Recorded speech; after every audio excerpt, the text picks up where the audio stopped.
Genesis 5 is a list, 10 generations Adam down to Noah, and almost every name ends the same way. He lived, he had sons and daughters, and he died. He died, he died. The drumbeat of the curse, name after name, all the way down to the man who would build a boat. And then, right as the list reaches Noah, the drumbeat stops. And Genesis 6 opens with the 4 strangest verses in the Hebrew Bible. Listen to how it opens. The sons of God saw that the daughters of men were beautiful, and they took as wives any they chose. If your Sunday school taught you those sons of God were the godly line of Seth marrying Cain's daughters, you might want to sit down. That's almost certainly not what the original audience heard. And it's not what the New Testament writers thought either. To see what they heard, we go back to the very first chapter. Through this lens, Genesis 6 and the sons of God. To understand who they were, you don't start in chapter 6. You start with one word God speaks in chapter 1, us. Genesis 1 verse 26. God is about to make humanity, and he says something curious. Let us make man in our image, us, our. For centuries readers assumed that was God talking to himself, or a hint of the Trinity. But the original audience heard something they already knew. God speaks to his council. The heavenly host, the assembly of divine beings the Hebrew Bible calls the bene Elohim, the sons of God. They're there in chapter 1, watching humanity be formed. Hold on to them because in chapter 6, some of them come back. So why does almost everyone learn the Seth and Cain version instead? Honestly, because it's tidier. A reading where sons of God just means godly men keeps anything supernatural out of Genesis 6. It's comfortable. But comfortable isn't the same as original. And the phrase sons of God has a fixed, settled meaning everywhere else it appears in the Hebrew Bible. It never, not one single time, means ordinary human men. Let me show you. Open the book of Job. The sons of God came to present themselves before the Lord, and among them the accuser. A heavenly court reporting in. Same phrase, bene Elohim. And when God answers Job out of the whirlwind, he describes the morning the world was made. The morning stars sang together, and all the sons of God shouted for joy. Before there were any people to shout, the sons of God were already there, already singing. Every single time the Hebrew Bible says bene Elohim, it means divine beings. The council from Genesis 1, the court in Job. The stars at creation's dawn, never human men. So when Genesis 6 uses that exact phrase, sons of God, set in deliberate contrast against the daughters of men, the original audience didn't pause to wonder which godly family was meant. They knew these were the same beings who shouted at creation. And now some of them were stepping across a line. But we don't have to guess how ancient readers understood this. They left us their homework. Centuries before Jesus, Jewish writers told this story in detail, and it's nothing like Sunday school. To them, Genesis 6 wasn't a footnote about who married whom. It was the most infamous rebellion in history. It had a location, ringleaders, even a number. The book they wrote it down in is called First Enoch, and here is what it says. 200 divine beings, they call them the Watchers, looked down on the daughters of men and made a pact. They would descend together, all of them, so that they would share the guilt together, and they came down on the summit of Mount Hermon. Their leader was named Shemihaza. Another, called Asael, taught humanity to forge the sword and the shield, to mine the metals of the earth, to make weapons and war. The Watchers didn't only take wives, they handed humanity the tools to destroy itself, and their children were not normal children. Now, a fair question is forming. First Enoch isn't in most Bibles. So why should it matter? Because it tells us what people believed.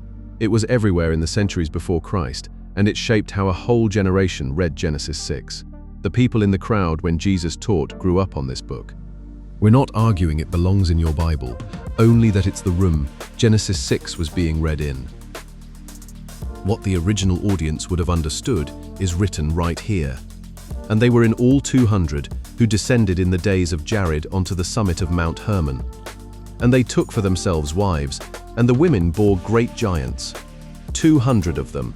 Great giants. That's the story they grew up inside. Here's the part the conventional read quietly skips. You don't have to take First Enoch's word for it, because the New Testament writers took the angel reading and built on it. Twice. 2 authors, 2 different churches, both reaching back to Genesis 6 to describe the same event the same way, divine beings who sinned, and a flood that answered them.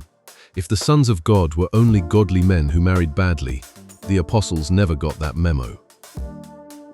2 Peter, chapter 2. God did not spare the angels when they sinned, but cast them down to Tartarus, into chains of deepest darkness, to be kept until the judgment, and watch the very next breath.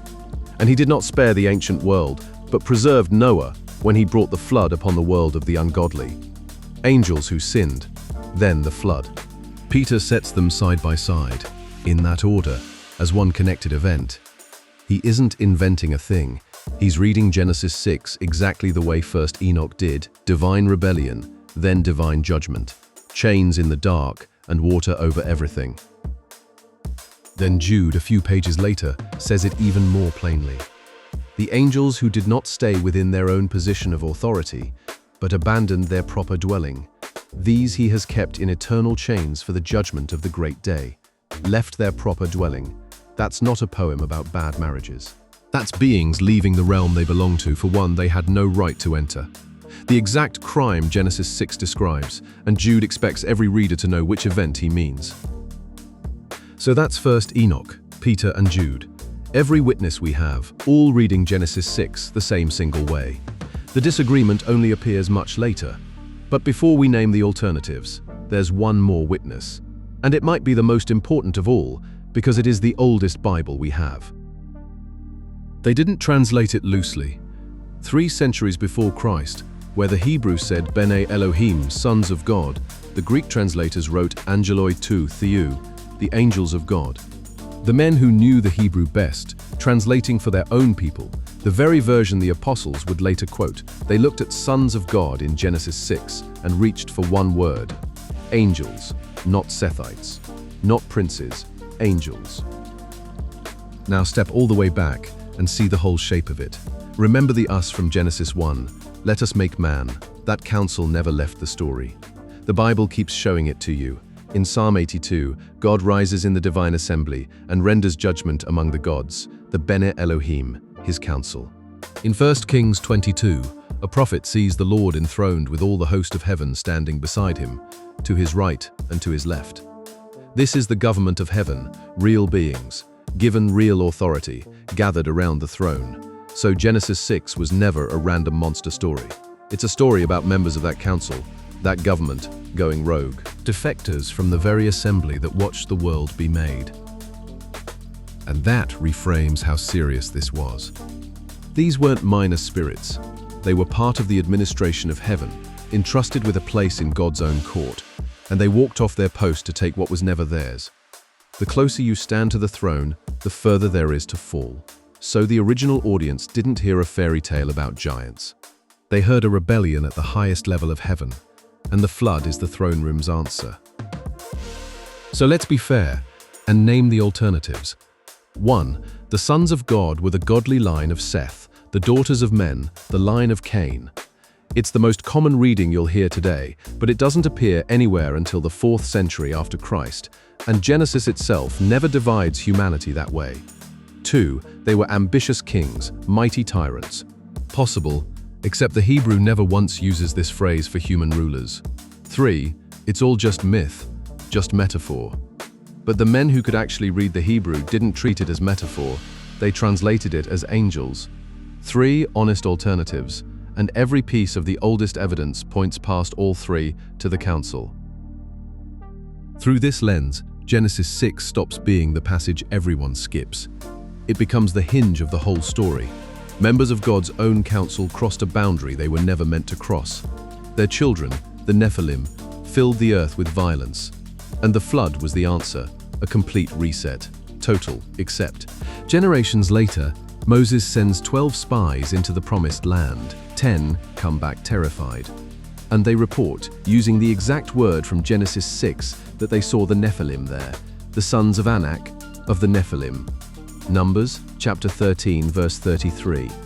After the flood, the reset that was supposed to end them didn't. So how did the Nephilim come back? Next time, through this lens, why the flood didn't finish the job, and what a 900-pound liger has to do with Genesis 6.